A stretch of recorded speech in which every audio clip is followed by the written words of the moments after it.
espírito e matéria. A matéria existe desde toda a eternidade, como Deus, ou foi criada por Ele em dado momento? Só Deus o sabe. Há uma coisa, todavia, que a razão vos deve indicar. É que Deus, modelo de amor e caridade, nunca esteve inativo. Por mais distante que logreis figurar o início de sua ação, podereis concebê-lo ocioso, um momento que seja?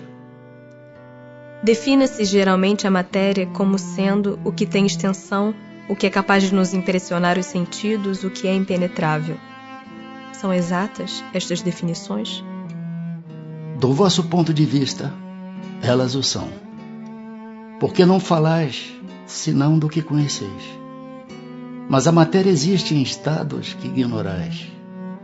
Pode ser, por exemplo, tão etérea e sutil que nenhuma impressão vos cause aos sentidos.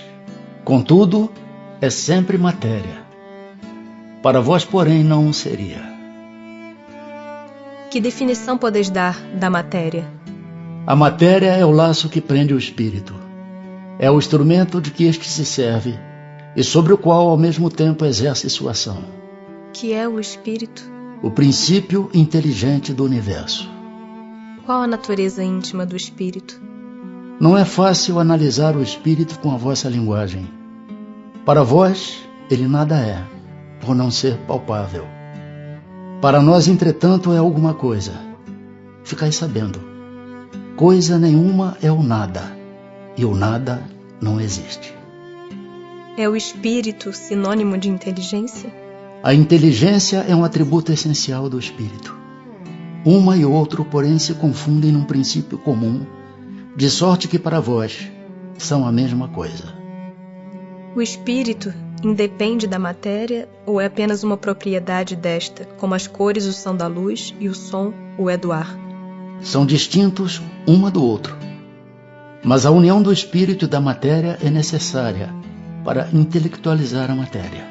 Essa união é igualmente necessária para a manifestação do espírito? Entendemos aqui por espírito o princípio da inteligência, abstração feita das individualidades que por esse nome se designam. É necessária a vós outros, porque não tendes organização apta a perceber o espírito sem a matéria.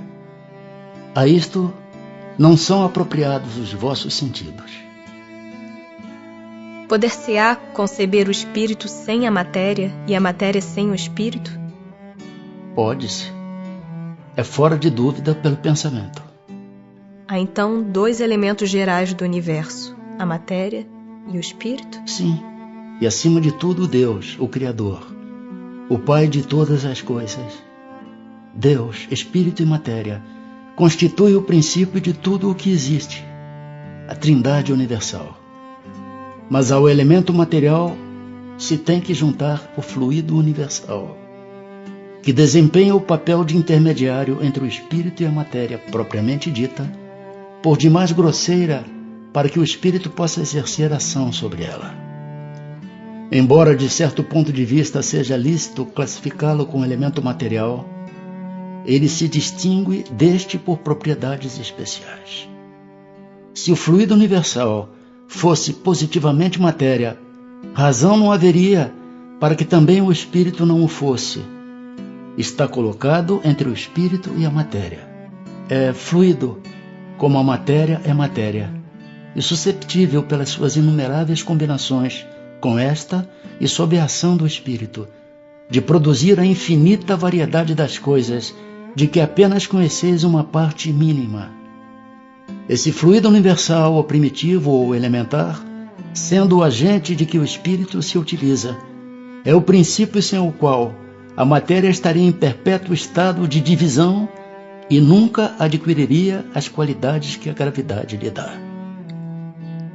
Esse fluido será o que designamos pelo nome de eletricidade?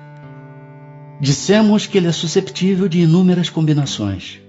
O que chamais fluido elétrico, fluido magnético, são modificações do fluido universal, que não é, propriamente falando, senão matéria mais perfeita, mais sutil e que se pode considerar independente.